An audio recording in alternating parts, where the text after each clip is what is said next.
Hello दोस्तों, कैसे हैं आप सब।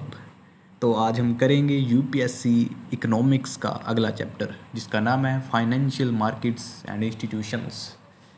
तो फाइनेंशियल मार्केट के बारे में समझेंगे दोस्तों। आप शॉर्ट्स नोट्स बना सकते हैं साथ साथ। अगर नहीं बनाना चाहते तो इस क्लास को बार बार देख सकते हो, आपकी रिवीजन अच्छे से हो जाएगी।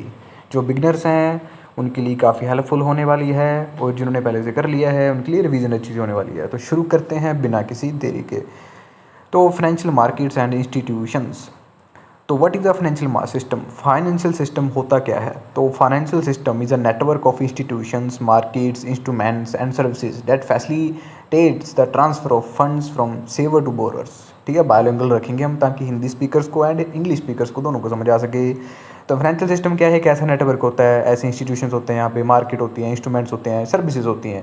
ठीक है, जो ट्रांसफर ऑफ फंड्स करते रहते हैं। ठीक है, सेव किया हुआ जिसने पैसा उसको उधार दे देते हैं, मतलब कि एक दूसरे के साथ वो ट्रांसफर चलता रहता है, उसको फाइनेंशियल सिस्टम कह देते हैं।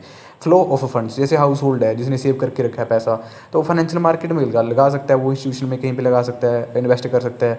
ठीक है, उसके बाद फिर बिजनेस एंड गवर्नमेंट, ठीक है, वो उधार ले सकती है, फिर वहीं से उठा सकती है पैसे। तो ये एक तरीके से फ्लो बन गया फाइनेंशियल मार्केट का।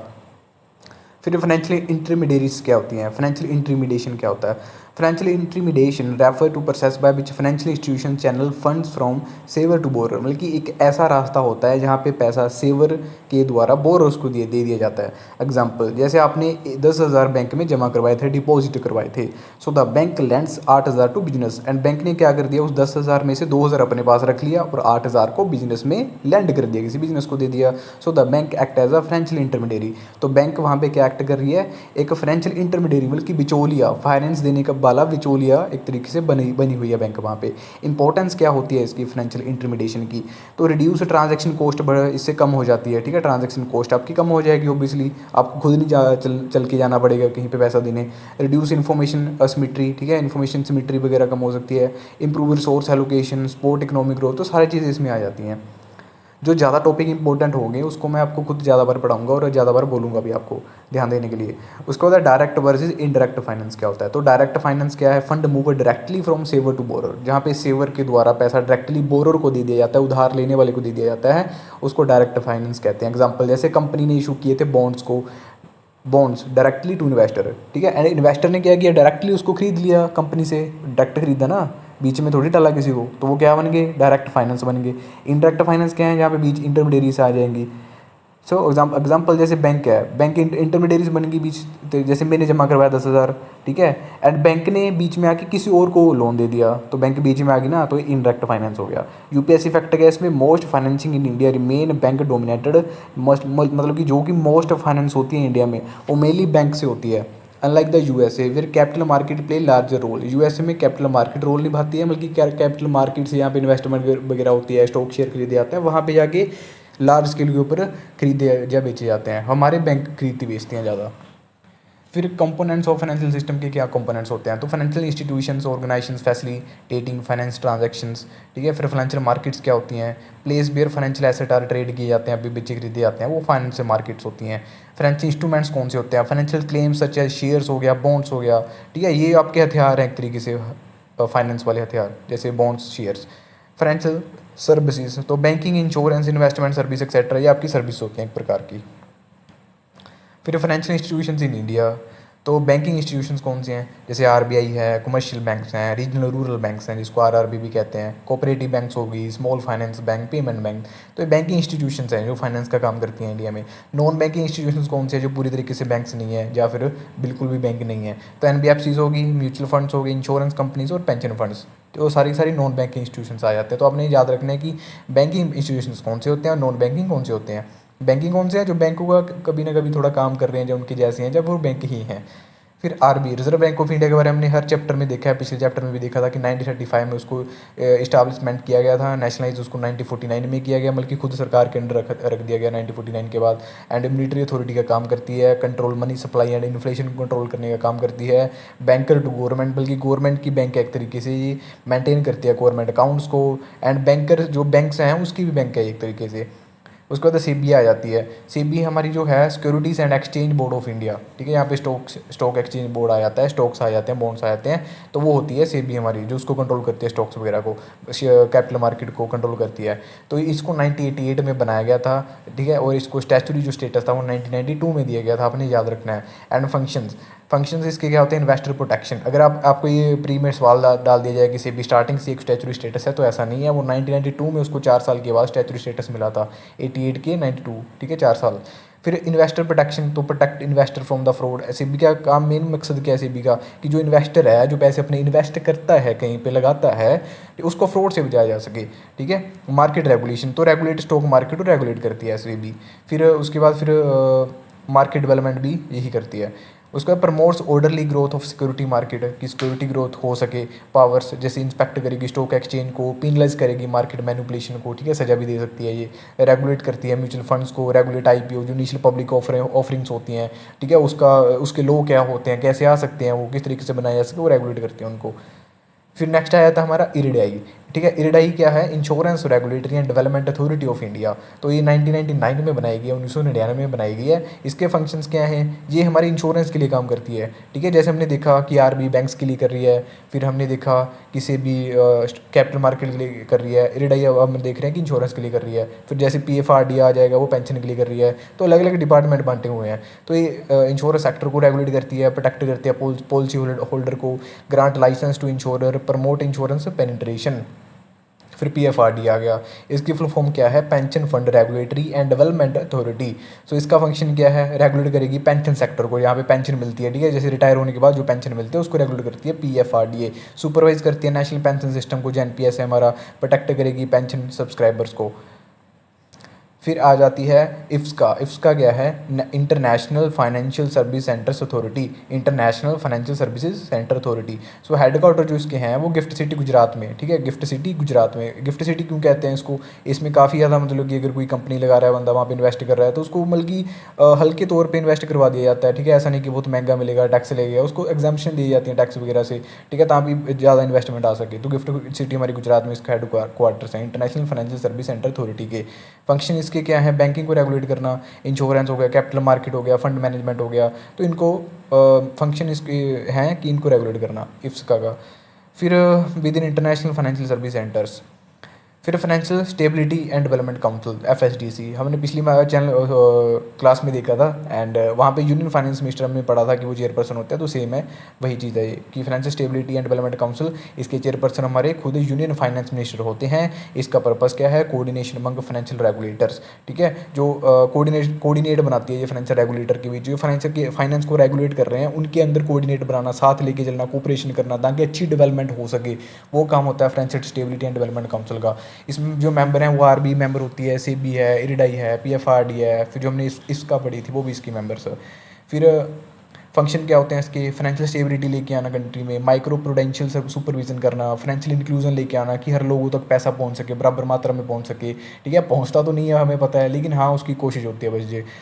फिर फाइनेंशियल इंस्ट्रूमेंट्स, तो फाइनेंशियल इंस्ट्रूमेंट्स में मल्टी इंस्ट्रूमेंट मल्टी हथियार आगे फाइनेंस के, जैसे इक्विटी इंस्ट्रूमेंट्स हो, इक्विटी इंस्ट्रूमेंट्स में क्या होता है, रिप्रेजेंट ओनरशिप, ठीक है, मतलब जितनी आप खरीदोगे, जितने शेयर खरीद रहे हो आप, उतनी आपकी ओनरशिप हो जाएगी, इक्विटी इंस्ट्रूमेंट होता है वो।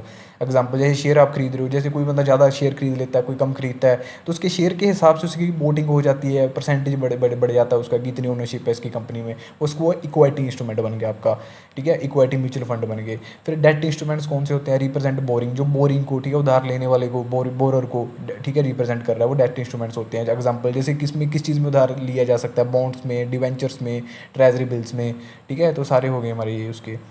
फिर हाइब्रिड इंस्ट्रूमेंट्स कौन से होते हैं, combined debt and equity feature, जहाँ पे डेट को, ठीक है, उधार को, एंड इक्विटी फीचर, इक्विटी मतलब की जो भागीदारी थी उसकी कंपनी वगैरह में, ठीक है, उसको कंबाइन कर दिया जाता है, उसको हाइब्रिड कहते हैं। हाइब्रिड जैसे गुलाब का फूल देखा होगा आपने, हाइब्रिड वाले आते हैं आजकल, जिसको दो गुलाब के फूलों को मिला के एक बना दिया जाता है, तो हाइब्रिड वही होता है, जहाँ पे हाइब्रिड वर्ड आ जाए मतलब कि कंबाइन कर दिया किस चीज़ को, तो यहाँ पे डेट एंड इक्विटी को कंबाइन कर दिया जाता है। एग्जाम्पल, जैसे कन्वर्टेबल डिवेंचर्स आ गए, हाइब्रिड म्यूचुअल फंड्स आ गए। उसके बाद फाइनेंशियल सर्विसेज, तो फाइनेंशियल सर्विसेज में देखिए तो बैंकिंग सर्विस आ गई, फाइनेंस सर्विस में आती है वो डिपॉजिट एंड लोन, ठीक है, करती है बैंकिंग सर्विस। इंश्योरेंस सर्विस आपको रिस्क कवरेज देती है आगे के फ्यूचर लाइफ के लिए, ठीक है, गाड़ी का इंश्योरेंस करवाना है। इन्वेस्टमेंट सर्विसेज में क्या होता है, mutual fund and portfolio management आ जाता है उसमें, जब जहाँ पे आपकी इन्वेस्टमेंट कर दी जाती है, ठीक है, ताकि आप पैसे इकट्ठे वगैरह कर सको साथ।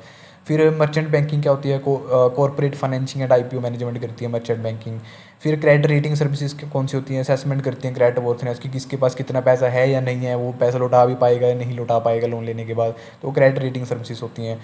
उसके बाद क्रेडिट रेटिंग एजेंसीज। अब क्रेडिट रेटिंग एजेंसीज क्या है, इसका मतलब है एजेंसीज डेट असेस करती है रीपेमेंट कैपेसिटी को, कि कोई बंदा लोन जिसने लिया था वो वापस दे भी पाएगा या नहीं दे पाएगा, तो उसकी इतनी क्षमता है, कैपेसिटी है, उसको कहते हैं क्रेडिट रेटिंग एजेंसी, वो रेटिंग देती हैं कस्टमर्स को।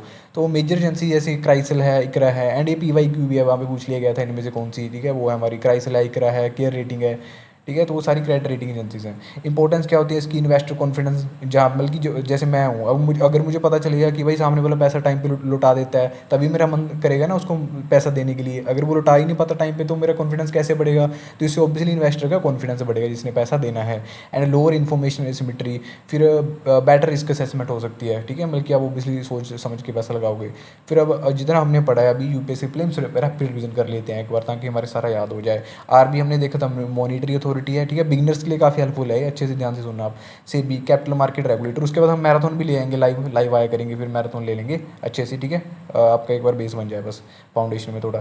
फिर सेबी कैपिटल मार्केट रेगुलेटर है, इरडाई इंश्योरेंस रेगुलेटर हमने पढ़ा था, PFRDP से पेंशन रेगुलेटर पढ़ा था, इसका हमने गिफ्ट सिटी रेगुलेटर है, ठीक है, यहाँ पे गुजरात में। फिर FSDC पढ़ा, कोऑर्डिनेशन बॉडी होती है, एंड इसके चेयरपर्सन कौन है, हमारे यूनियन फाइनेंस मिनिस्टर होते हैं। डायरेक्ट फाइनेंस कहाँ पे, जहाँ पे कोई भी इंटरमीडिएट बीच में बिचौला नहीं होता। इंटरेक्ट में जहाँ पे बिचौला होता है, जैसे बैंक्स बीच में आ गई। डेट इंस्ट्रूमेंट जो बोरिंग करते हैं, उधार देते हैं। इक्विटी, जहाँ पे ओनरशिप देखी जाती है आपकी, कितनी मतलब शेयर मार्केट में ओनरशिप है। फिर नेक्स्ट हम चलते हैं money market, capital market, stock market, bond वगैरह सारा कुछ देख लेते हैं।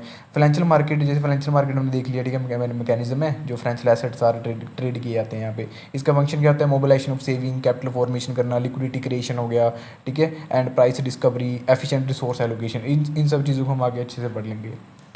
क्लासिफिकेशन ऑफ फाइनेंशियल मार्केट, एक होती है मनी मार्केट, ठीक है, मनी मार्केट होती है deal with short term funds, यहाँ पे शॉर्ट टर्म फंड्स को डील किया जाता है। शॉर्ट टर्म कौन से होते हैं, जहाँ पे भी शॉर्ट टर्म फंड लिखा हुआ आ जाए, वहाँ पे सीधा तौर पे समझ लेना कि 1 साल से नीचे की बात हो रही है। जहाँ पे मनी मार्केट आ गई, उसकी मेच्योरिटी जो होती है एंड वो 1 साल के नीचे की होती है। इसका रेगुलेटर RBI है। पर्पस इसका क्या होता है, meeting short term liquidity requirement. यहाँ पे शॉर्ट टर्म लिखा हुआ क्या समझना है कि 1 साल से नीचे तक के यहाँ पे पैसा लग सकता है, ठीक है, या फिर मेच्योरिटी हो सकती है, 1 साल बाद पैसा मिल सकता है, 1 साल के नीचे, ठीक है। फिर कैपिटल मार्केट कौन सी होती है, जिसकी मेच्योरिटी 1 साल के बाद होती है, तो deal with long term funds. Long term मतलब कि 1 साल से ज़्यादा वाली, एंड वो 1 साल से ज़्यादा का मतलब है कि कितने की भी हो सकती है, ठीक है, 2 की साल की, 10 साल की, 10 साल की। फिर मोर देन 1 ईयर होती है इसकी, इसको रेगुलेट करेगा सेबी, ठीक है। देखिए शॉर्ट टर्म को उलझाएगा कैसे यूपीएससी, उल्टा कर देगा, सेबी वहाँ कर देगा, RBI यहाँ कर देगा। लेकिन आपने समझना है यहाँ पे शॉर्ट टर्म की बात हो रही है, शॉर्ट टर्म की, वो 1 साल से नीचे वाली है उसको RBI मेंटेन कर रही है, एंड जो 1 साल से ज़्यादा वाली है उसको सेबी मेंटेन कर रही है, एंड वो कैपिटल मार्केट होती है, याद रखना है। इसका पर्पस क्या होता है, कैपिटल फॉर्मेशन करना, इकोनॉमिक ग्रोथ लेके आना। फिर ट्रेजरी बिल्स क्या होते हैं, काफ़ी इंपॉर्टेंट है, अच्छे से सुनना ध्यान से। शॉर्ट टर्म डेट इंस्ट्रूमेंट्स होते हैं issued by government of India. Short term क्यों कह रहे हैं इसको, क्योंकि 91 डेज़ के हैं, 182 के हैं, 364 के हैं, 1 साल से ज़्यादा के तो नहीं है ना। 365 डेज़ के आसपास होते हैं 1 साल में, उससे ज़्यादा तो है नहीं, तो शॉर्ट टर्म है ये ट्रेजरी बिल्स। तो शॉर्ट टर्म डेट इंस्ट्रूमेंट्स हैं, आपने याद रखना है ये, ठीक है। तीनों को याद रखना है कि 91 डेज़ के होते हैं, 182 एंड 364। इसके फीचर्स क्या हैं, जीरो रिस्क हो गया, हाईली लिक्विड होते हैं, लिक्विड मतलब कि कभी भी इसको दे के पैसा वापस ले लो अपना, ठीक है, रिस्क वगैरह नहीं होता है इसके ऊपर। फिर सोल्ड एट डिस्काउंट, डिस्काउंट मतलब कि पहले से इसको जैसे 100 रुपये के मैंने ट्रेजरी बिल दिए हैं, पहले से मैं मतलब कि 90 दे दिया, और जो 10 रुपये हैं वो बाद में दे देंगे, तो मतलब कि पहले से डिस्काउंट के ऊपर मिल गया। उसके बाद treasury bill do not carry interest, ठीक है, ट्रेजरी बिल के ऊपर कोई इंटरेस्ट वगैरह नहीं लगता, ठीक है। इसको earn through the difference between the purchase price मतलब कि जैसे 100 रुपये का था, ठीक है, मैंने पहले ही उसको 90 रुपये का दे दिया, मतलब कि सस्ता ले लिया मैंने, एंड जो 10 रुपये बच गए मेरे, वो बाद में दे देगा मुझे, ठीक है। देखो 100 रुपये का था, ठीक है, एंड उसने क्या किया, 100 रुपये में से 90 का ले लिया, ठीक है, 90 का ले लिया, एंड 90 का लेने के बाद 10 रुपये बच गए, एंड 10 रुपये मुझे वो बाद में मिल जाएंगे, ठीक है। बल्कि मुझे तो 100 रुपये बन गया ना, उसने 90 के लिए हैं, एंड मैंने उसको 90 दिए हैं, एंड मुझे बाद में वो 10 रुपये और लगा के देगा 100, तो मेरे 100 पूरे हो गए। तो ये ट्रेजरी बिल क्या है, फेस वैल्यू के ऊपर दे दिए जाते हैं आपको, इंटरेस्ट रेट नहीं लगता है यहाँ पे, आपने ध्यान रखना है। फिर कमर्शियल पेपर हमने पिछली क्लास में देख लिया था ये, ठीक है। अगर फिर भी चल देख लेते हैं कि अनस्कोर्ड मतलब कि यहाँ पे कोई कोलैटरल नहीं रखवाया जाता। कोलैटरल मतलब कि कोई चीज़ गिरवी नहीं रखाई जाती, सोना, कोई गाड़ी, कोई चांदी, कुछ भी। तो unsecured short term instrument issued by company. Short term से क्या समझना है आपने? शॉर्ट टर्म से कि 1 साल के नीचे की बात हो रही है। पर्पज़ क्या है इसका? Meeting working capital requirement. उसके बाद फिर आ जाते हैं हमारे certificate of deposit. Certificate of deposit क्या होते हैं? Issued by the commercial banks, ठीक है। देखिए जो तो कमर्शियल पेपर हैं, इसको आप कैसे याद करेंगे? जैसे सीरियल में आता था पहले, नाटकों में, फिल्मों में आया करता था कि कंपनी से में ना काफ़ी सारे पेपर पड़े होते थे, पेपर ऐसे करके। तो अपने पेपर से याद रखना है कि पेपर जो है कमर्शियल पेपर है वो कंपनी से देती हैं कंपनीज। एंड जो फिर बचे गए सर्टिफिकेट ऑफ डिपॉजिट तो वो कमर्शियल बैंक से देंगी, ठीक है। डिपॉजिट आप पैसा कहाँ करवाते हो? बैंक्स में करवाते हो ना, तो commercial certificate of deposit banks के द्वारा दिया जाता है, याद रखना है आपने। वो कन्फ्यूज़ कर सकते हो, उल्टा लिख सकती है। फिर आ गया हमारा इसका पर्पज़ क्या वही है कि शॉर्ट टर्म के अपने पैसे उठाने हैं बाज़ार से, ठीक है। फीचर क्या है उसे? नेगोशिएबल इंस्ट्रूमेंट है, ठीक है। पैसे आप नेगोशिएट कर सकते हो थोड़े बहुत। एंड इसकी फिक्स्ड मैच्योरिटी होती है, ठीक है, कि 1 साल किया है तो 1 साल बाद ही मिलेगा। फिर कॉल मनी मार्केट होता है, वेरी शॉर्ट टर्म के लिए होता है, ठीक है। लैंडिंग लेनी है किसी बैंक ने, सिर्फ 1 दिन के लिए होती है ये, ठीक है। मतलब कि ओवर द नाइट आप लोन ले सकते हो फ़ोन करके, कॉल पे, कि भाई मुझे ज़रूरत पड़ेगी पैसे की, है ना। एंड इंपॉर्टेंस क्या है इसकी? मेंटेन डेली लिक्विडिटी को मेंटेन कर सकता है, कि रातों रात अगर पैसा कम हो गया बैंक के पास, वो ले सकता है। नोटिस मनी क्या है? ये बोरिंग पीरियड होता है 2 से 14 दिन का, ठीक है। 2 से 14 दिन के अंदर तक की आप पैसा ले सकते हो नोटिस मनी पे, याद रखना है आपने। देखिए कॉल मनी में सिर्फ 1 दिन के लिए था ओवरनाइट। नोटिस आप कुछ दिन तो नोटिस करोगे ना किसी को, तो 2 से 14 दिन नोटिस मनी का होता है। फिर टर्म मनी आ जाता है। टर्म मनी वो मोर देन 14 दिन का होता है और 1 साल के अंदर तक का आ जाता है, ठीक है। 14 दिन से ऊपर, 1 साल से नीचे, तो 14 दिन से लेके 1 साल, वो टर्म मनी है आपकी। कमर्शियल बिल कौन से होते हैं? Bill arising from the genuine trade transaction, ठीक है। जो जेन्युइन ट्रेड ट्रांजैक्शन है, वहाँ से जो बिल हम उठाते हैं वो कमर्शियल बिल्स होते हैं। इसकी इंपॉर्टेंस क्या है? फैसिलिटेट ट्रेड फाइनेंसिंग, बस पैसा बाजार में चलता रहता है, बस और कुछ इंपॉर्टेंट नहीं है ये। फिर ट्रैप्स आ गया। ट्रैप्स फुल फॉर्म क्या है इसकी? ट्राई पार्टी रेपो होती है, ट्राई पार्टी रेपो। ट्रैप्स की full form try party repo. तो मीनिंग क्या है इसका? Short term borrowing arrangement using government security. तो गवर्नमेंट सिक्योरिटी को यहाँ पे बेचा खरीदा जाता है ताकि शॉर्ट टर्म की जो बोरिंग है उधार है वो लिया जा सके, तो वो ट्रैप्स हैं, वो try party repo. Regulatory square भी रेगुलेट करता है। यूपीएससी इंपॉर्टेंस क्या है इसकी? Frequently asked in recent examination में कुछ पूछा भी गया था ये।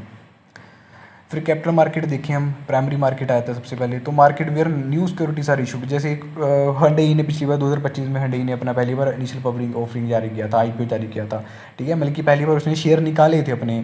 अभी वो स्टॉक मार्केट के ऊपर रजिस्टर्ड नहीं थे, पहली बार निकाले थे, तो वो प्राइमरी मार्केट है, ठीक है। जहाँ पे हम पहले से ही रजिस्टर्ड नहीं होते स्टॉक मार्केट के ऊपर, तो उसको कह देते हैं प्राइमरी मार्केट।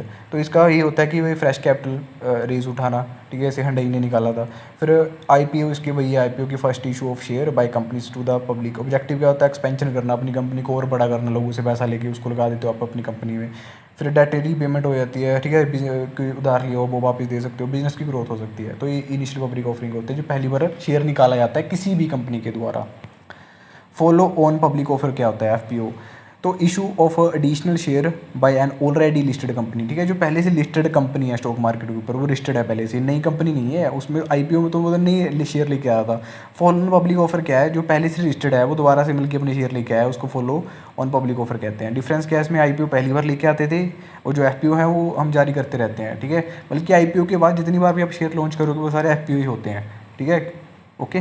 फिर राइट इशू क्या होता है? राइट इशू, इसमें share offered exclusively to existing shareholder. मतलब कि इसमें जो एग्जिस्टिंग शेयर होल्डर है ना, जैसे मैंने किसी कंपनी का शेयर लिया हुआ है, तो मुझे वो राइट है वो उसका, ठीक है। मुझे एक्सक्लूसिवली शेयर दिए जाएंगे, ठीक है। ऑब्जेक्टिव क्या होता है? Raise fund without diluting existing ownership significantly, कि मतलब कि इसका यही मकसद होता है कि अभी जो पैसा जिन शेयर होल्डर के पास बना हुआ है उनके पास ही बना रहे, ठीक है। वो काफ़ी बिलीव करता होगा उनके ऊपर कंपनी वाला, तो बस वो राइट इशू है कि उनको ही राइट दूंगा मैं अपने शेयर खरीदने के लिए, विश्वास बना हुआ है। फिर बोनस शेयर क्या होता है? Free share issue to existing shareholder. ये बोनस शेयर मतलब कि फ्री शेयर दे दिया यार, दिवाली के ऊपर दे दिया कि फ्री शेयर ले जा तू, ठीक है, एग्जिस्टिंग शेयर होल्डर को जो अभी जिसने शेयर खरीदा हुआ है। इसका पर्पज़ क्या है? कैपिटलाइजेशन ऑफ रिजर्व, ठीक है, बल्कि रिजर्व वगैरह कर लेते हैं बस वो। फिर यूपीएससी फैक्ट क्या है? No cash payment required from shareholder. वो यहाँ पे शेयर होल्डर से वो पैसे भी नहीं लेते, ऐसे फ्री में दे देते हैं। फिर ऑफर फॉर सेल क्या होता है? ओएफएस। तो सारे फाइनेंशियल मार्केट इंस्ट्रूमेंट हैं, ये आपने याद रखना है, फाइनेंस के चैप्टर में ऐसी चीज़ें आती हैं। ऑफर फॉर सेल तो promoters sell their share directly through stock exchange. यहाँ पे स्टॉक एक्सचेंज के द्वारा अपने शेयर्स को बेचा जाता है, ठीक है। उसको कहते हैं ऑफर फॉर सेल, कि मैं सेल लगा रहा हूँ, ऑफर कर रहा हूँ, ठीक है। प्रमोटर सेल करता है देयर शेयर्स को डायरेक्टली थ्रू स्टॉक एक्सचेंज। इसका पर्पज़ वही है, meet public shareholding norms वगैरह। फिर क्वालिफाइड इंस्टीट्यूशनल प्लेसमेंट क्या होती है, QIP। तो share issued only to institutional investor, मतलब कि जो इंस्टीट्यूशनल इन्वेस्टर है सिर्फ उसी को जब शेयर दिया जाता है वो होता है क्वालिफाइड, कि कोई जो बंदा पहले से क्वालिफाइड है, अगर जो क्वालिफाइड है बंदा उसी को तो हम चीज़ देंगे ना। तो क्वालिफाइड इंस्टीट्यूशनल प्लेसमेंट क्या होती है, share issued only to institutional investor, ठीक है। सिर्फ इंस्टीट्यूशनल इन्वेस्टर को ही अपना शेयर दिया जाता है जो पहले से क्वालिफाइड है। इसका एडवांटेज क्या है, क्विक कैपिटल रेजिंग। अब जिसने पहले से शेयर कभी ना कभी खरीदा था उसको तो पता है ना कंपनी कैसी है नहीं है, तो वो जल्दी खरीद लेगा बंदा शेयर, तो क्विक कैपिटल रेजिंग हो जाती है। सेकेंडरी मार्केट क्या होती है, प्राइमरी हमने पढ़ा था, यहाँ पे नई चीज़ आ रही है, ठीक है, IPO आ रहा था। और सेकेंडरी मार्केट क्या है, मार्केट वेयर एग्जिस्टिंग सिक्योरिटी और ट्रेड है, जहाँ पे पहले से वो बंदा लिस्टेड है, बार बार शेयर बेच रहा है, खरीद रहा है, ठीक है, उसको सेकेंडरी मार्केट कह देते हैं। एग्जांपल जैसे नेशनल स्टॉक एक्सचेंज है हमारी, बॉम्बे स्टॉक एक्सचेंज है जो एशिया में सबसे ज़्यादा पुरानी है। उसके बाद फिर स्टॉक एक्सचेंज में हमने बॉम्बे स्टॉक एक्सचेंज देख लेते हैं जो 1875 में बनी थी, ठीक है, एशिया की सबसे पुरानी स्टॉक एक्सचेंज की बॉडी है ये। एंड इंपॉर्टेंस क्या है इसकी, एशियाज ओल्डेस्ट स्टॉक एक्सचेंज, ठीक है। वहाँ पर री में स्टेटमेंट इतनी जल्दी तो नहीं अभी ऐसे आ सकती, लेकिन फिर भी अपने याद रखना है कि सबसे पुरानी है ये। नेशनल स्टॉक एक्सचेंज में नई थी, ठीक है, 1992 में बनी थी ये नेशनल स्टॉक एक्सचेंज। उसके बाद stock market indices. Stock market में क्या क्या इंडाइसिस होते हैं, बल्कि किस चीज़ से मेजर किया जाता है चीज़ों को। एक तो होता है सेंसेक्स एक्सचेंज BSE, तो जो बॉम्बे स्टॉक एक्सचेंज है वो सेंसेक्स को यूज़ करता है, ठीक है, अपने याद रखना है, ठीक है। जैसे काफ़ी सारी एक्टर्स या फिर एक्टर का नाम सैन सुन सा होता है ऐसे करके, तो आप ऐसे याद रख सकते हो। कंपनीज में 30 कंपनीज होती हैं, ठीक है, याद रखना है कि 30 कंपनी अगर ऊपर जा रही हैं नीचे जा रही हैं तो उसके अकॉर्डिंग देखा जाता है कि शेयर की कीमत बढ़ रही है या कम हो रही है। तो 30 कंपनी होती है इसमें टॉप रखी हुई, उसके हिसाब से फिर बाजार ऊपर नीचे होता है। बेस सीरीज़ का 78-79 रखा हुआ है, काफ़ी पुराना बेस ईयर है। उसके बाद जो निफ्टी 50 है, निफ्टी 50 वो नेशनल स्टॉक एक्सचेंज के ऊपर रखा हुआ है, और यहाँ पे 50 कंपनी देखिए, पुराना बॉम्बे स्टॉक एक्सचेंज 1875 का, ठीक है, एशिया का सबसे पुराना, लेकिन कंपनीज ज़्यादा रखी हुई है निफ्टी 50 में, बल्कि नेशनल स्टॉक एक्सचेंज में 50 कंपनीज रखी हुई हैं। ओके, अगर 50 कंपनी से ऊपर जाएंगी तो कीमत बढ़ जाएगी शेयर की, नीचे जाएगी तो कीमत कम हो जाएगी, मतलब कि टॉप 50 कंपनीज को दिखा जाता है। इंपॉर्टेंस क्या है इंडाइसिस की, मार्केट परफॉर्मेंस इंडिकेटर होती है, पता चलता है मार्केट ऊपर नीचे जा रही है, ठीक है। इन्वेस्टर के सेंटीमेंट का पता चलता है कि इन्वेस्टर कौन से शेयर ज़्यादा खरीद रहा है। इकोनॉमिक इंडिकेटर, ठीक है जी। फिर शेयर्स, इक्विटी शेयर हमने देख लिया, ओनर को रिप्रेजेंट करता है, राइट इसकी राइट वोटिंग के राइट होते हैं इसके पास, ठीक है। एंड डिविडेंड राइट होते हैं कि उसको पैसा मिलेगा, ठीक है, जो उसने खरीदा हुआ है उसका पैसा मिलेगा। एंड लेकिन इसमें रिस्क जो होता है हाइयर होता है, क्या पता कंपनी ही डूब जाए तो आपको तो पैसा मिलेगा ही नहीं, क्योंकि आप तो ओनर बन गए एक तरीके से, कंपनी के शेयर खरीद के ओनर बन गए ना, तो क्या पता आगे आगे कंपनी डूब जाए तो आपको तो पैसा भी चला जाएगा, तो इसमें रिस्क बहुत ज़्यादा होता है इक्विटी शेयर में। उसके बाद प्रेफरेंस शेयर। प्रेफरेंस शेयर क्या होता है, फीचर क्या है इसके, फिक्स्ड डिविडेंड, मतलब कि इसमें आपको डिविडेंड मिलेगा ही मिलेगा, ठीक है, फिक्स है कि या जैसे आपको 2 लाख देना था, 2 लाख आपको मिलेगा। प्रायोरिटी ड्यूरिंग लिक्विडेशन, ठीक है, जैसे लिक्विडेशन है, तरलता है बाजार में, ज़्यादा पैसा आ गया कम आ गया तो आपको प्रायोरिटी फिर भी दी जाएगी प्रेफरेंस शेयर में, ठीक है। ऐसा नहीं है कि कंपनी डूब गई, जैसे उसमें क्या था जब हमने पीछे देखा था इक्विटी शेयर में, उसमें अगर कंपनी डूब गई तो आपका पैसा डूब जाएगा, लेकिन प्रेफरेंस शेयर में क्या है, आपको दिया ही जाएगा जितना पैसा आपका बनता है, पहले इनको दिया जाता है, अगर बच गया बाद में फिर इक्विटी शेयर में बांट दिया जाता है। लिमिटेशन क्या है, यूजुअली नो वोटिंग राइट, लेकिन इनके को वोटिंग राइट वगैरह नहीं होते। फिर बॉन्ड मार्केट है, बॉन्ड मार्केट तो इसमें बॉन्ड है, और बॉन्ड एक डेट इंस्ट्रूमेंट होता है जिसमें उधार वगैरह लिया जाता है, ठीक है। इन्वेस्टर जो होता है, इन्वेस्टर वो लेंडर होता है, ठीक है, जो इन्वेस्ट कर रहा है तो वो लेंडर है। इशूर जो कर रहा है तो बोरर किसको इशू कर रहा है, बोरर को इशू कर रहा है। फिर इंपॉर्टेंट बॉन्ड टर्म्स, जैसे फेस वैल्यू क्या आती है, फेस वैल्यू क्या होती है, अमाउंट रीपेड एट मेच्योरिटी, ठीक है, मतलब कि जहाँ पे पैसा दोबारा वापस दे रहा है किसी बंदे को, जैसे 90 रुपये में लिया था, ठीक है, 100 रुपये का बॉन्ड उसने पहले 90 पे ले लिया, एंड बाद में उसमें जब उसका पूरा हो गया पीरियड वगैरह उसको 10 रुपये एक्स्ट्रा वापस कर दिए, ठीक है, तो 100 रुपये बन गया, तो फेस वैल्यू होती है उसकी, amount repaid eight maturity. Coupon rate क्या होता है, इंटरेस्ट, इसमें क्या होता है कूपन रेट में, तो इंटरेस्ट पेड ऑन बॉन्ड, इसके बॉन्ड के ऊपर यहाँ पे इंटरेस्ट दिया जाता है। देखिए फेस वैल्यू के ऊपर तो कोई इंटरेस्ट नहीं दिया जाता, लेकिन कूपन रेट के ऊपर इंटरेस्ट दिया जाता है बॉन्ड के ऊपर, तो वहाँ पे ये डिफरेंस होता है। मेच्योरिटी हमने देख लिया, यहाँ पे रीपेमेंट करनी होती है, आपने दोबारा से आपको पैसा देना होता है, वो मेच्योरिटी होती है। यील्ड क्या है, actual return earned bye investor, कि एक्चुअली कितना मैंने कमाया है, ठीक है, जैसे मैंने 10 रुपये लगाए थे और 10 रुपये के ऊपर ब्याज लगा के इंटरेस्ट लगा के कितने बन गए मुझे, 12 रुपये बन गए, 13 रुपये बन गए, जो एक्चुअली मैं 10 रुपये के ऊपर जो मेरा एक्स्ट्रा इनकम कमा रहा हूँ वो सारी की सारी यील्ड होती है। इसमें यूपीएससी में कंसेप्ट है, ठीक है, क्लियर करना होगा आपको, ये प्री में काफ़ी बड़ी संभावना होती है इसकी आने की, कि जब बॉन्ड का जो प्राइस बढ़ता है तो यील्ड कम हो जाती है, ठीक है, एंड बॉन्ड का प्राइस अगर कम हो गया तो यील्ड बढ़ जाती है, ठीक है, हाईली इंपॉर्टेंट है बहुत ज़्यादा, अपने याद रखना है इसको। ठीक है, उल्टा कर देना बस, जब बॉन्ड का प्राइस बढ़ गया तो यील्ड कम कर दो, अगर कम हो गया प्राइस तो यील्ड ज़्यादा कर दो। ठीक है, मतलब क्या इसका, बॉन्ड है, बॉन्ड का जो प्राइस है वो 100 रुपये का था। ठीक है, अब वो 100 के कितने लोगों ने 100 के जो बॉन्ड है वो खरीदे होंगे। ठीक है, लेकिन जितना उसके ऊपर बंदा इंटरेस्ट कमा रहा था वो तो अब कम होता जाएगा ना, जैसे महंगाई हो गई, वो 100 रुपया 110 बन गया, 120 बन गया, लेकिन उसकी यील्ड कम होती गई, उसको पैसा वो कम मिल रहा है परसेंटेज के तौर पे। ठीक है, लेकिन अगर बॉन्ड का प्राइस नीचे गिर गया, ठीक है, तो उसकी तो यील्ड बढ़ गई, जैसे पहले 110 पहुंच गया था, महंगाई में 120 पहुंच गया। ठीक है, अब वो नीचे गिर रहा है, 90 बन गया, 80 बन गया, तो उसकी यील्ड क्या बढ़ती जा रही है, उसको पैसा उसकी परसेंटेज में अकॉर्डिंग में ज़्यादा मिल रहा है, तो यील्ड बढ़ गई। तो ऐसे याद रखना है आपने। फिर गवर्नमेंट सिक्योरिटीज़ क्या होती है, जीसैक, तो debt instruments issued by government. ठीक है, जो ऐसे डेट इंस्ट्रूमेंट्स होते हैं जो गवर्नमेंट इशू करती है वो गवर्नमेंट सिक्योरिटीज़ होती हैं, जीसैक होती हैं। फीचर्स क्या है इसके, सोवरन गारंटी, लो रिस्क होता है यहाँ पे, क्योंकि गवर्नमेंट ने जारी किए हैं तो ऑब्वियसली लो रिस्क। इस जैसे ट्रेजरी बिल भी गवर्नमेंट सिक्योरिटीज़ में आ जाती हैं।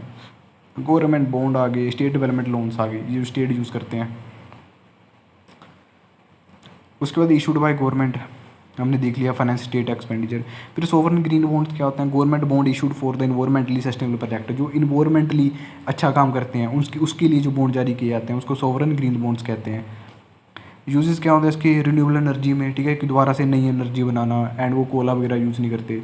ठीक है, उसको रिन्यूएबल एनर्जी कह देते हैं। क्लीन ट्रांसपोर्ट, ठीक है, ट्रांसपोर्ट मतलब कि प्रदूषण वगैरह ज़्यादा नहीं होना चाहिए, क्लीन ट्रांसपोर्ट होगा, ग्रीन इंफ्रास्ट्रक्चर बनेगा, यहाँ प्रदूषण कम हो, क्लाइमेट चेंज ना हो आगे टाइम पे, तो बस वो होता है सोवरन ग्रीन बॉन्ड, जहाँ पे उसमें इन्वेस्ट करते हैं पैसा।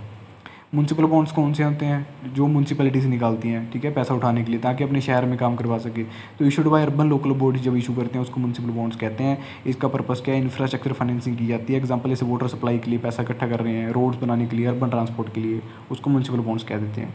मसाला बॉन्ड्स क्या होते हैं, इंडियन रुपी डोमिनेटेड बॉन्ड्स होते हैं, इशूड ओवरसीज। ठीक है, जैसे मतलब कि बाहर का कोई बंदा है, जो ऑस्ट्रेलिया रहने वाला का बंदा है, अब वो अगर हमारे बॉन्ड खरीदेगा, ठीक है, तो उसको इंडियन रुपी में खरीदने पड़ेंगे। ऐसा नहीं है कि वो अपने ऑस्ट्रेलिया के डॉलर्स में खरीद रहा है, वो इंडिया के रुपये में ही बॉन्ड खरीदेगा, उसको मसाला बॉन्ड कहते हैं। कि मसाला मतलब कि हमें जाना जाता था ना पहले कि इंडिया में मसाला बहुत मिलता है, तो मसाला मसाला याद रखना है कि मसाला जो बॉन्ड होता है वो इंडिया के रुपी डोमिनेटेड बॉन्ड्स होते हैं, जहाँ पे जाएगी कुछ और लिख देगी। एडवांटेज क्या है, reduce currency risk for Indian issuer. ठीक है, करेंसी रिस्क रिड्यूस हो जाता है ऑब्वियसली, जैसे ऑस्ट्रेलिया का लगा लो डॉलर था वो ज़्यादा महंगा हो गया, ठीक है, बल्कि ज़्यादा ऊपर चला गया, एंड जो इंडिया का रुपये था वो नीचे गिर गई उसकी डिमांड। ठीक है, तो इंडिया वाले को तो घाटा पड़ जाएगा, इसने बॉन्ड इशू किया था, तो इसलिए इसको रुपी डोमिनेट में माना जाता है कि रुपये में ही होगा ये। अगर मतलब कि ज़्यादा हलचल भी होगी तो इंडिया वालों को ज़्यादा नुकसान नहीं होगा इस चीज़ से। फिर जीरो कूपन बॉन्ड क्या है, इसके फीचर क्या होते हैं जीरो कूपन बॉन्ड के, तो नो पीरियोडिक इंटरेस्ट पेमेंट, इसमें कोई इंटरेस्ट पेमेंट नहीं मिलती। ठीक है, कूपन रेट में तो इंटरेस्ट मिलता था, लेकिन जीरो कूपन में नहीं इंटरेस्ट मिलता, इसको पहले ही डिस्काउंट के ऊपर जारी कर दिया जाता है। रिडीम्ड एट फेस वैल्यू के ऊपर रिडीम कर लिया जाता है, जैसे हमने पढ़ा था। डिबेंचर्स क्या होते हैं, long term debt instruments issued by company. ठीक है, लॉन्ग टर्म डेट इंस्ट्रूमेंट होते हैं पैसा उठाने वाले, जो कंपनी जारी करती हैं। सिक्योर्ड डिबेंचर्स होते हैं, अनसिक्योर्ड भी होते हैं, और कन्वर्टिबल डिबेंचर भी होते हैं, जो कन्वर्ट कर लिए जाते हैं आगे जाके। ठीक है, अगर इसको लगाओ कि हाँ मेरा भाई पहले शेयर लगाया हुआ था, अभी मेरा शेयर मत लगाओ, ठीक है, मुझे पैसा दे दो, तो वो कन्वर्टिबल डिबेंचर्स होते हैं। फिर बायबैक शेयर्स कौन से होते हैं, तो company repurchase it town share, कि कंपनी ने अपने दोबारा से जो शेयर बेचे थे उसको दोबारा से खरीद लिया, अपने आप ही खरीद लिया, उसने जो बेचे थे शेयर उसी को खरीद लिया, तो बायबैक ऑफ शेयर होता है वो। ऑब्जेक्टिव क्या होता है इसका, increase EPS, support share price, बल्कि वो क्या कंपनी चाहते हैं कि मेरे जो मार्केट है ना वो ऐसे बड़ी देखे कि मेरे शेयर वगैरह चल रहे हैं अच्छे से बाजार में। ठीक है, शेयर प्राइस और ज़्यादा सपोर्ट होती है, शेयर महंगे होने लग जाते हैं उसके, कि इसके शेयर तो बहुत लोग खरीद रहे हैं भाई, ऐसा लगेगा। ठीक है, तो इसमें सरप्लस में कैश में रिटर्न मिलता है। फिर अब देख लेते हैं सुपरविजन फिर से, तो मनी मार्केट हमने पढ़ा था 1 साल से नीचे वाली होती है, याद रखना है अपने बिगनर स्पेशली, आपने याद रखना है कि 1 साल से नीचे वाली मनी मार्केट है, 1 साल से ऊपर वाली कैपिटल मार्केट है। आईपीओ जो पहली बार कोई कंपनी लॉन्च करती है वो आईपीओ है, इनिशियल पब्लिक ऑफरिंग। ठीक है, फॉलोअन पब्लिक ऑफरिंग ऑफर क्या था, एफपीओ, एडिशनल पब्लिक इशू, जो दोबारा से इशू शेयर करते शेयर मार्केट में दोबारा से शेयर किए जाते हैं। राइट इशू क्या है, existing share holders. Bonus share क्या होता है, जो फ्री में दे दिए जाते हैं, लाइक दिवाली के ऊपर दे दिया फ्री में। ऑफ एस क्या है, प्रमोटर सेल शेयर। ठीक है, जहाँ पे जो प्रमोटर है वो शेयर को खरीद रहा है। क्यू आई पी क्या था, क्वालिफाइड वाला है ना, तो इंस्टीट्यूशनल इन्वेस्टर थे ये, जिसके ऊपर विश्वास करके शेयर वगैरह उसको दिया जाता है। ट्रेजरी बिल हमने पढ़ा था तीन तीन चीज़ों में आता है, 3 दिनों में, जैसे 91, 182 एंड 364, एंड ये भी शॉर्ट टर्म के होते हैं टी बिल्स भी। ट्रैप्स हमने देखा था ट्राई पार्टी रेपो, ठीक है, यहाँ पे गवर्नमेंट आती है, वो खरीदती बेचती है। बॉन्ड शेयर हमने देखा कि बॉन्ड का प्राइस अगर बढ़ रहा है तो यील्ड कम हो जाएगी, ठीक है, अगर प्राइस कम हो रहा है बॉन्ड का तो यील्ड ज़्यादा हो जाएगी, तो उल्टा कर देना आपने। फिर ETF की फुल फॉर्म क्या है? Exchange traded fund. ETF क्या है? Exchange traded fund. इसका मतलब क्या है? A fund traded on stock exchange like share. तो शेयर की तरह ही जब स्टॉक एक्सचेंज किया जाता है, ट्रेड किया जाता है, बेचा जाता है, उसको कहते हैं एक्सचेंज ट्रेडेड फंड, ठीक है। बस तोड़ के पढ़ देना है आपको शब्दों को। एक्सचेंज किया जा रहा है, क्या एक्सचेंज किया जा रहा है? ट्रेडेड फंड, फंड को ट्रेड किया जा रहा है, बस खरीदा बेचा जा रहा है। जैसे गोल्ड ETF हो गया, भारत ETF हो गया। डिफरेंस फ्रॉम म्यूचुअल फंड से थोड़ा डिफरेंस होता है। ETF can be traded through out the day, मतलब कि पूरे दिन खरीदा जाता है, ETF को खरीदा बेचा जाता है पूरे दिन, ठीक है, एक्सचेंज ट्रेडेड फंड को। म्यूचुअल फंड को ऐसा नहीं है कि पूरे दिन खरीदा जाता है, उसके लिए स्पेशल वगैरह होते हैं, ठीक है, एक दो बार खरीद लिया जाता है। फिर उसके बाद है ऑप्शंस कंट्रैक्ट। क्या होता है ऑप्शंस कंट्रैक्ट? तो provide right but not obligation, मतलब कि इसमें राइट होता है, ठीक है, ऑब्लिगेशन जिम्मेदारी नहीं है आपकी, आपको खरीदना ही पड़ेगा। आपका राइट जरूर है कि आप खरीद सकते हो, लेकिन आपके ऊपर ऑब्लिगेशन नहीं है कोई, ठीक है, ऑप्शन कंट्रैक्ट के ऊपर। अब यहाँ पे ऑप्शन है उसके पास, जैसे कि कॉल ऑप्शन हो गया, एंड राइट टू बाय हो गया, कि मैं मेरे पास खरीदने की अधिकार है, ठीक है, कि मेरे पास अधिकार है वो चीज़ खरीदने का, ठीक है, बेचने का अधिकार नहीं है, खरीदने का है। पुट ऑप्शन क्या है? कि मेरे पास बेचने की अधिकार है। राइट टू सेल वो वाला हो गया ना, राइट टू सेल। फिर ऑप्शन UPS इफेक्ट क्या है? बायर हैज़ अ राइट, कि बायर के पास, जो खरीदने वाले उसके पास राइट है, ऑब्लिगेशन नहीं है उसकी, उसको खरीदना पड़ेगा, उसका राइट है ये, ठीक है, वो खरीद सकता है। फिर फॉरेन डायरेक्ट इन्वेस्टमेंट क्या होती है?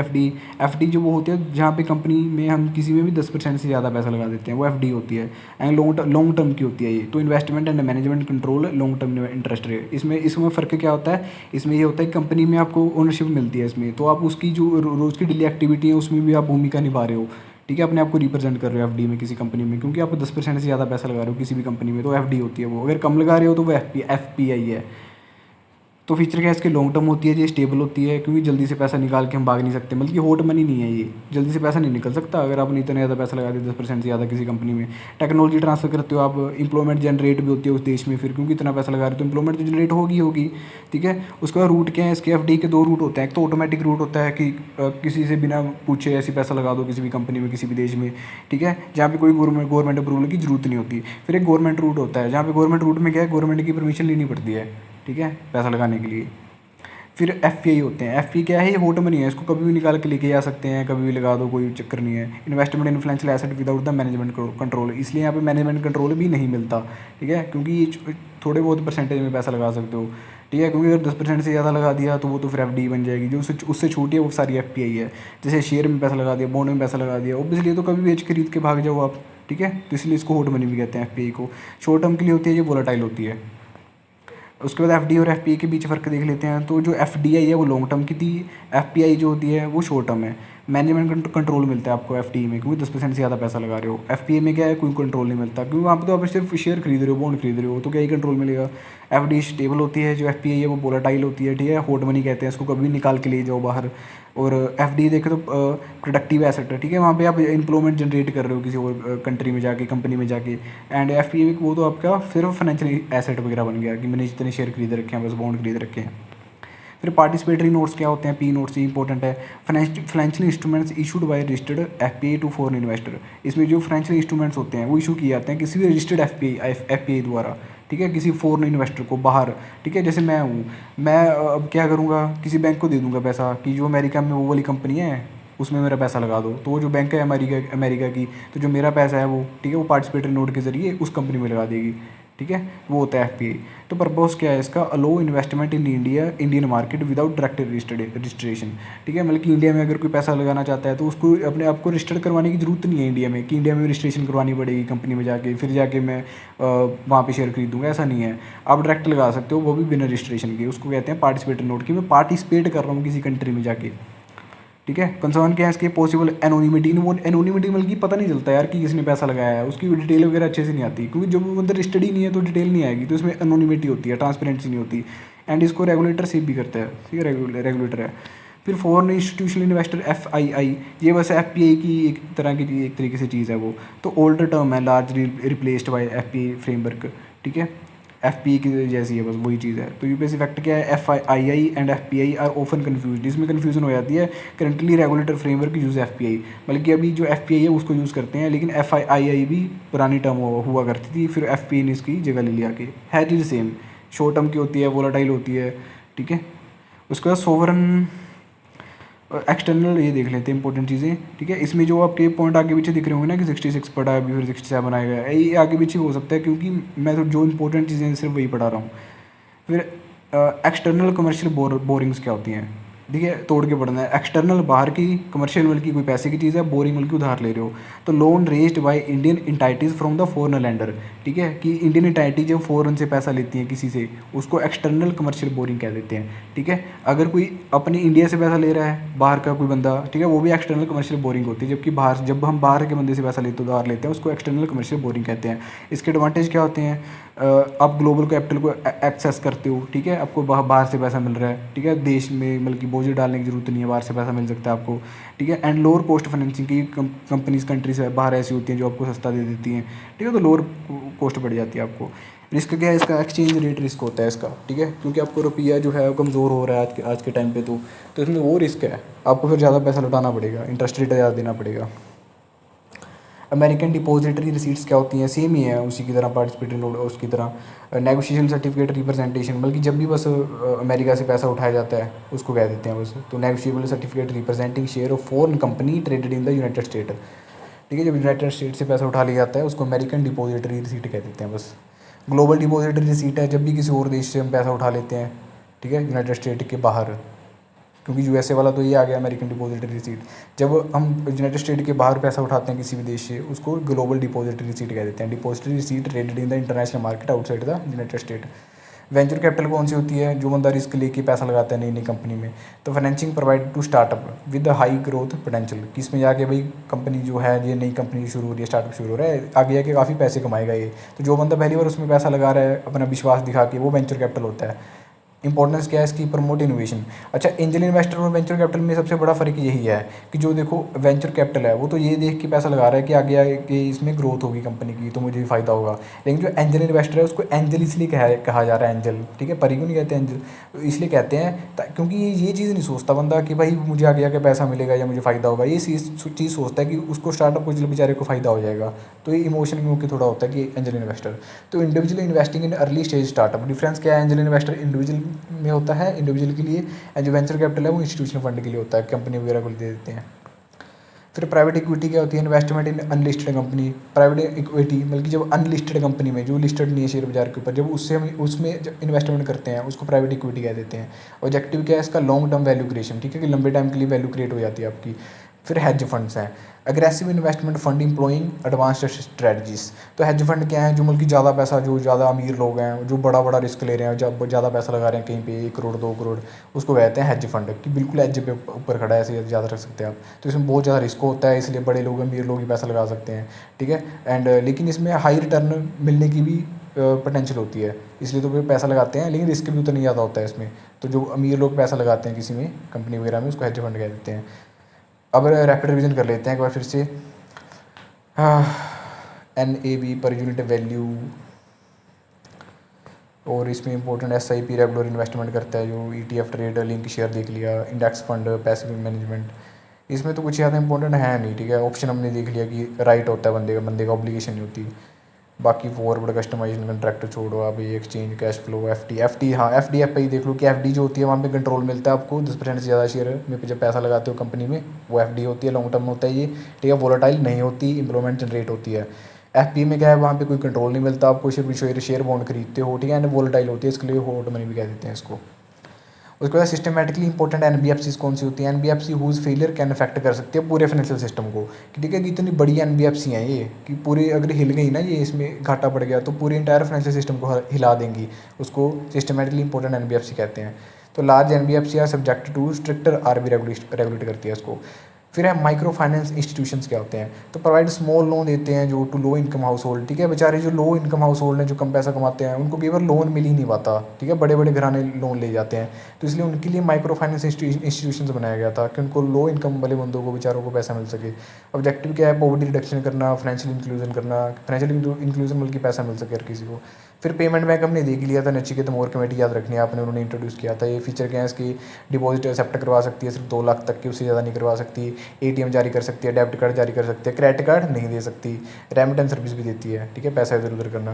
रिस्ट्रिक्शंस क्या है इसकी, प्रोवाइड लोन नहीं दे सकती लंबा आपको ये, ठीक है। कैन इशू क्रेडिट कार्ड भी इशू नहीं कर सकती। एग्जाम्पल जैसे इंडिया पोस्ट पेमेंट बैंक है, एयरटेल पेमेंट बैंक है। तो ये था हमारा आज का इकोनॉमिक्स का, ठीक है। अगर आपको अच्छा लगा हो तो आप लाइक सब्सक्राइब कर सकते हैं, अगर नहीं अच्छा लगा तो कमेंट करके बताइए, हम और इम्प्रूव करने की कोशिश करेंगे। यहाँ तक बनने के लिए थैंक यू, धन्यवाद। एंड उसके बाद हम आपको एक बार बेस बनाने के बाद लाइव मैराथन करेंगे, अगर आप चाहते हो तो वहाँ पे आपको अच्छे से हर सब्जेक्ट की क्लास लगाया करेंगे, ठीक है। तो अभी के लिए थैंक यू, धन्यवाद, शुक्रिया।